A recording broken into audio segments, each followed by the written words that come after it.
I will talk briefly now about the history of the Buddha Dharma. Then, of the 9 holiest places of the Buddha Dharma,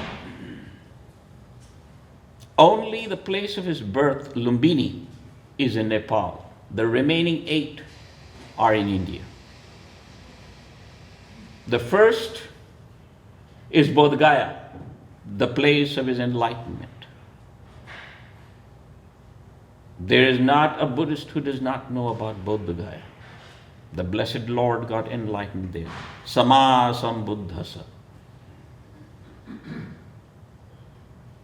Today, pilgrims from all the Buddhist nations come.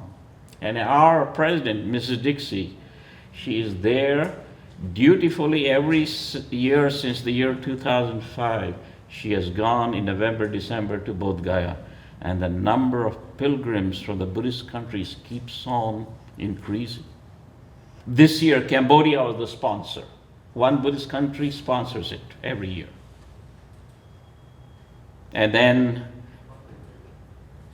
the next one, Isipatha, and that is Sarnath. Its true Sanskrit name is Saranganatha. Saranganatha. That is to the god, Hindu god Shiva. So that became Sarnath, Varanasi, Banaras.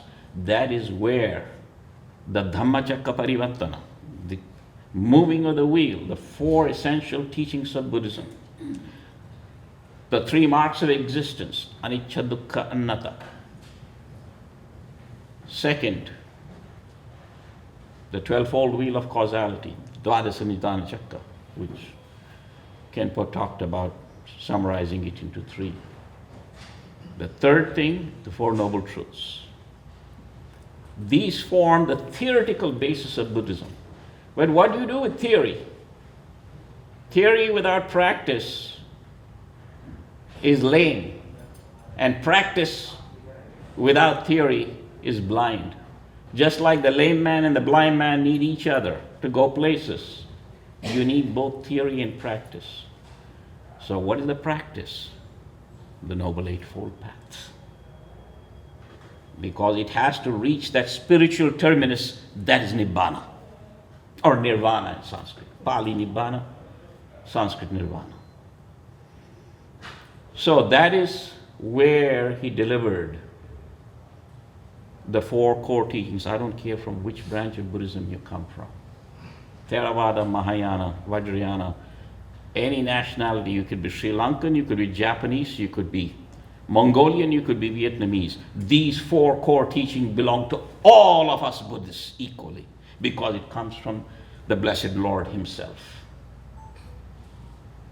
Anything else is addendums to that, depending on which sect you belong to.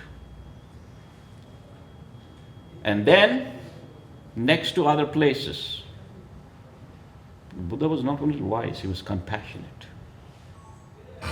He was orphaned, partially orphaned early in life. Remember, his mother died, the Queen Mahamaya. He never forgot her. The most difficult of all the teachings, he went up to the Tusita heaven, and there he delivered the Abhidhamma to her, the most difficult of the Buddhist teachings. One of my Western colleagues said, I have read difficult things.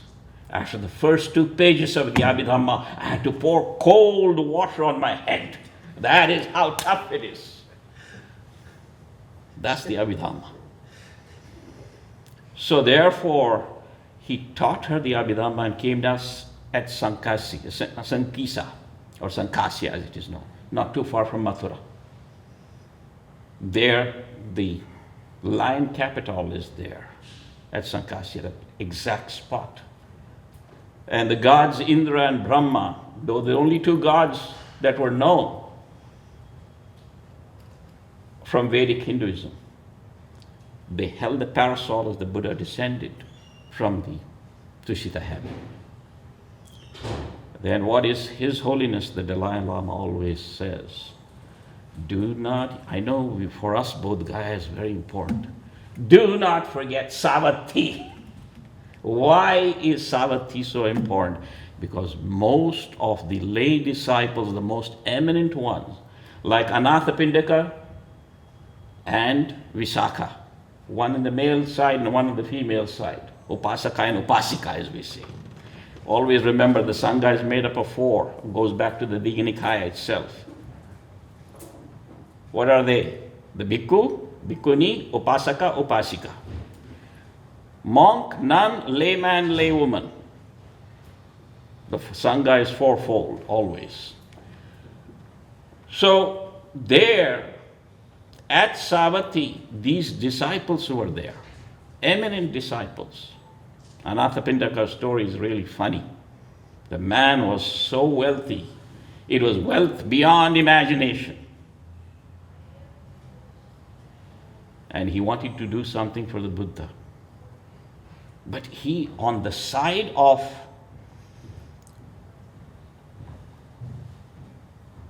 the aspect where he was arrogant about his wealth, there was a good side to him also. The good side was that he was generous to a fault.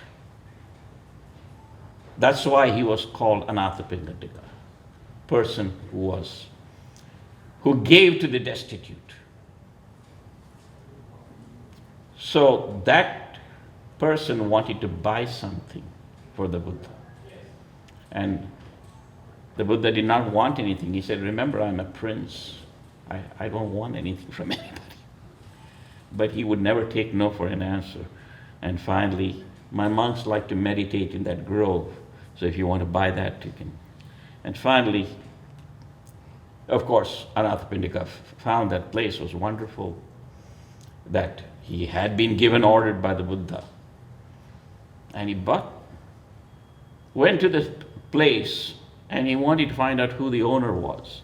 It belonged to one Prince Jeta. And Prince Jeta saw a good opportunity, business opportunity. Oh, you want that land? Oh, yes, you can have it.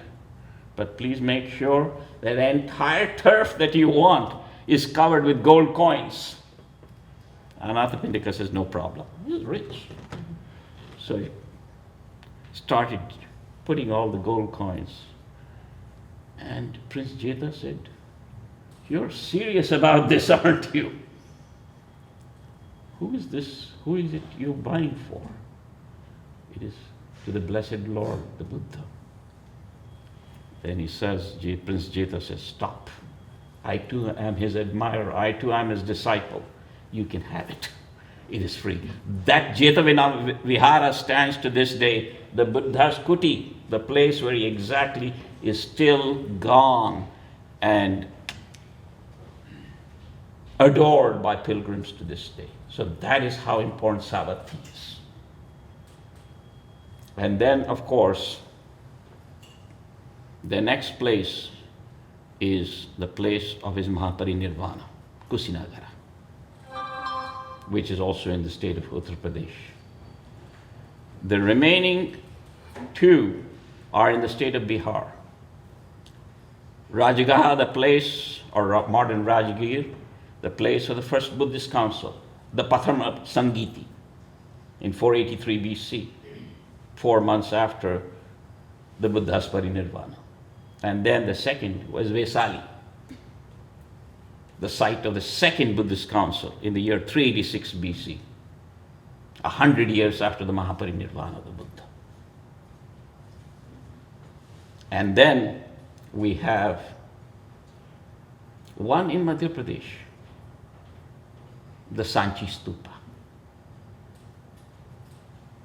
where the blessed Mahamoggallana and Sariputta, the two most eminent disciples of the Buddha, who predeceased him by 6 months, and they were cousins to each other and they died 15 days apart in the year November of 484 BC. And their mortal remains are enshrined at Sanchi. So after that, Buddhism, you had something that is dramatic happen in the history of Buddhism. It would have otherwise remained an Indian religion. 18 schools were there after the Second Council. And then something dramatic happened. And that came in the personality of that blessed, blessed individual, Emperor Ashoka. Emperor Ashoka, he became the great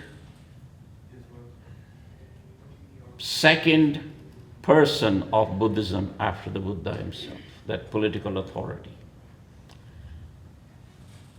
Emperor Ashoka's empire stretched from the Afghan border in the west, Afghan-Iranian border in the west, to the Burmese border in the east, vast across the Indo-Gangetic plain and even to the south. His edicts are being found in India even to this day. Even to this day. The Buddha Sasana is there. He sent his own son and daughter to the first nation outside India to bring it into the Buddhist fold, the Prince Mahinda and Princess Sanghamita. And the nation of Sri Lanka was brought into the Buddhist fold. Neighboring Myanmar, it spread next.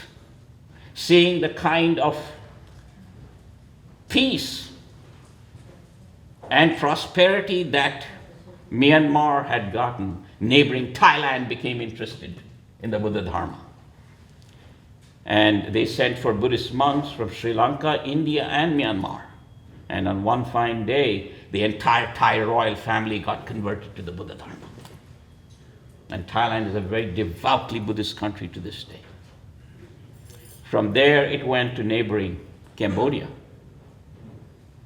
From Cambodia, the Cambodians and the Thais were the ones that brought it into Laos, the only landlocked nation of Southeast Asia. All these nations follow Theravāda Buddhism.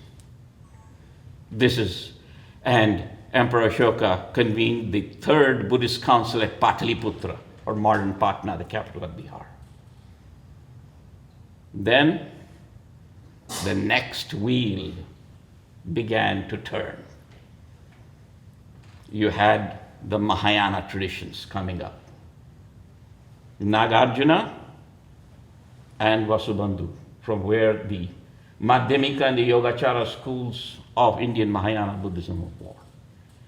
Their patron down the road was the second great Buddhist emperor of India after Ashoka, Emperor Kanishka. Emperor Kanishka's empire stretched from what is today Uzbekistan all the way to Madhya Pradesh in India. That was the vastness of the Kushan Empire. And then, one fine day, he received a delegation from Chang'an. The Han Dynasty was ruling in China. His capital was Peshawar, Purushapura, that's the old Sanskrit name for it. Today it is on the Pakistan-Afghanistan border. That was the capital of the Kushan Empire, Emperor Kanishka's capital. And what can we do for you when you saw the Chinese delegation come? Our emperor had a dream in which he saw the vision of Lord Buddha. And he asked his two counselors, who were two very rich Silk Road merchants, who had themselves converted to Buddhism. So Emperor Ming was a Confucian, and he accepted that. And he said, what should I do? To his two counselors, Zhonghu and Fu Yi. They were the two counselors. And that Zhonghu, who was the more learned of the two, said, I cannot go, Your Majesty. Let me get together proper people. It's historically known as the delegation of 18 that was sent from China, from Chang'an, the capital of Imperial China, to Purushapura, or what is called Peshawar. And Emperor Kanishka said, I will gladly oblige. He sent missionary monks images of the Buddha and copies of Mahāyāna Sutras all the way to Chang'an. And there, that was the beginning of Chinese Buddhism. 60 AD, you go to China there, the temple Bai Ma Se, the Chinese call it, the White Horse Temple. When the Mahāyāna Sutras were brought in, it was brought on a white horse with the umbrella. That's the respect that they showed. And as the procession came in, that White Horse Temple is the seminal center of Chinese Buddhism to this day. And as it came in, then the emperor himself received it. An ambassador, who's she? He was China's ambassador to the United States during the Second World War. He made a wonderful statement. It was the greatest tribute that could have ever been given. He said, India dominated China's culture for 20 centuries without having to send a single soldier across her border. Not one. But a steady stream of Indian monks went from India to China, two of which I'll mention. One was Kashmiri, the monk Kumarajiva, and the second was a Tamilian monk, Buddha Dharma, both ends of India. And they went to China. Those two people are adored to this day. The Chinese, when Kumarajiva translated all the Mahāyāna Sutras from Sanskrit to Mandarin Chinese, the Chinese were so impressed that the Emperor of China gave him the title Guoshi, which in Chinese means instructor of the nation. They are not the kind of people who give titles to foreigners that easily. Kumarajiva really impressed them. That's why when Prime Minister Modi visited China, President Xi Jinping gave a statue of Kumarajiva to Prime Minister Modi. It's on the internet, you can see it. The picture I'm saying, it's there. That is, once the Chinese took Buddhism seriously, it is they who took it into Korea. And it was done as early as 372 Common Era. And then in the southern vector, it went into Vietnam. That's why Vietnam is the only Buddhist country in Southeast Asia which is Mahāyāna. Because they got their Buddhism from China. And once the Koreans took Buddhism seriously, it is they who took it to the only land across the waters. Buddhism enters the Japanese home islands in the reign of His Imperial Majesty Emperor Kimai in the year 552 Common Era, the red letter date of the commencement of Japanese Buddhism. The Japanese were initially very reticent because they had their own religion, the Shinto religion, which still exists in Japan today. And there, they initially said no. Thanks, but no thanks. But there was one man, he's referred to as the Prince Charming of Japanese Buddhism. In fact, the emperor had issued an edict not to have Buddhism in Japan. But there was one young man, what I would call a Three Musketeers type of prince. His name was Prince Shotoku Taishi. Prince Shotoku Taishi took upon a vow. He firstly went out of curiosity to look up the Korean master, meditation master. The Japanese had given him a small facility near the base of Mount Kino, not too far from the modern city of Osaka in Japan today. And there, at that point in time, when he heard the Korean masters speak about the Buddha's teachings. And when he heard the life of the Buddha, that he was a prince like him, just like him, it has happened in country after country where Buddhism spread. Particularly the royal family, something hits them in the heart. Hey, he was one of us, he gave it all up. Prince Shotoku Taishi made a vow then and there that if it ever came within his power and his aegis, he will make Buddhism the religion of the Japanese people. That's the vow he took. When Empress Suiko, his aunt, became the first female monarch in Japanese history, she said, I'm not going to rule. I'm just going to reign. But I'll give the reins of power to my favorite nephew. Guess who that favorite nephew was? Prince Shotoku Taishi. The moment he got hold of the reins of power, he literally emptied the imperial treasury in the service of Buddhism. By 594, he had made Buddhism the state religion of Japan. There was no turning back after that. Japan has been brought into the Buddha Dharma. Then you have the third wheel turning, Vajrayāna.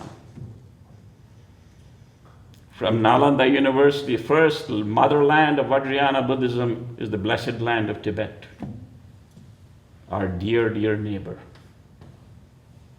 His Holiness the Dalai Lama. So there,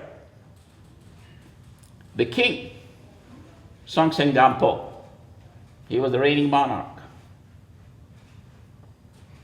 He had not only a Nepalese wife as a princess, he had also a Chinese princess, Wencheng, because the Tibetans at that point in time had defeated China.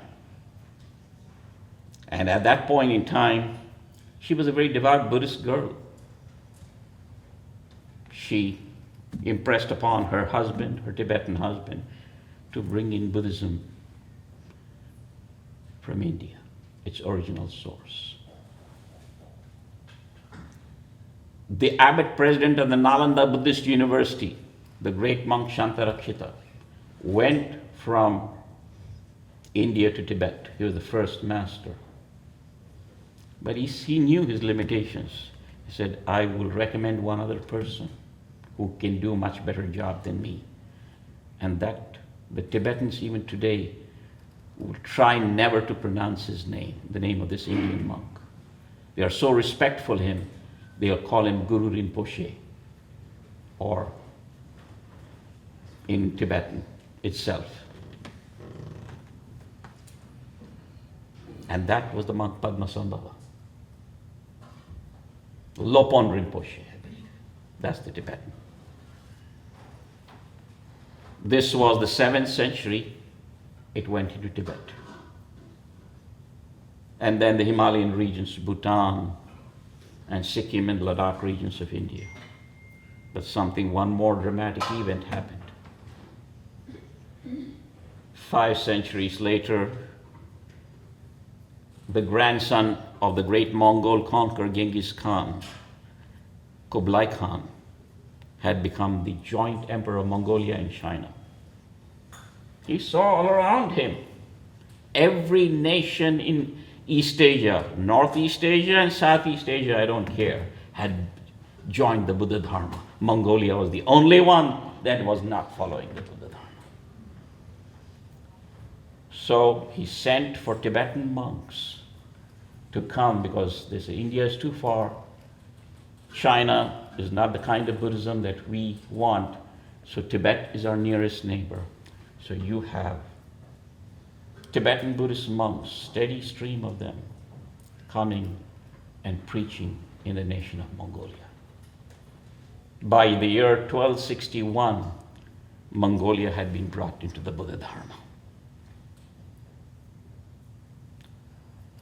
So with that last nation When Prime Minister Modi went in 2015, soon after his becoming the Prime Minister, Mongolia invited him. He addressed the Mongolian parliament, and the Speaker of the Mongolian parliament at that point in time said this: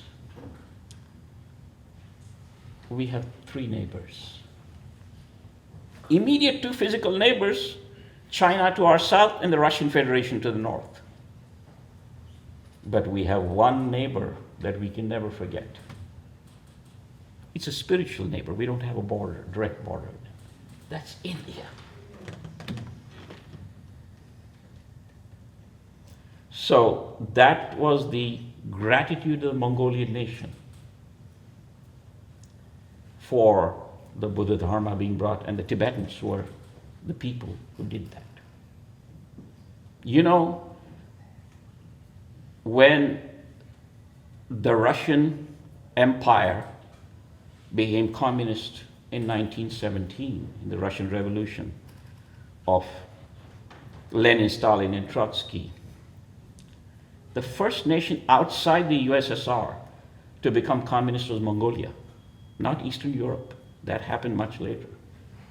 That happened after the Second World War, when the Red Army liberated the lands of Eastern Europe from Nazi Germany. 1921, the Mongolians came under communism. In 1989, when the Soviet Union fell and the Iron Curtain came down, despite 70 years of communism, they never forgot their faith and where it came from. They requested His Holiness the Dalai Lama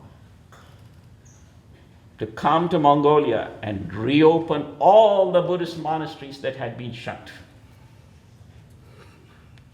For the next 3 to 4 summers after 1989, the monasteries were thrown open. Mongolia had that sense of gratitude. So it is these 13 nations that were brought into the Buddha Dharma. And let's not forget the last major Buddhist emperor of India.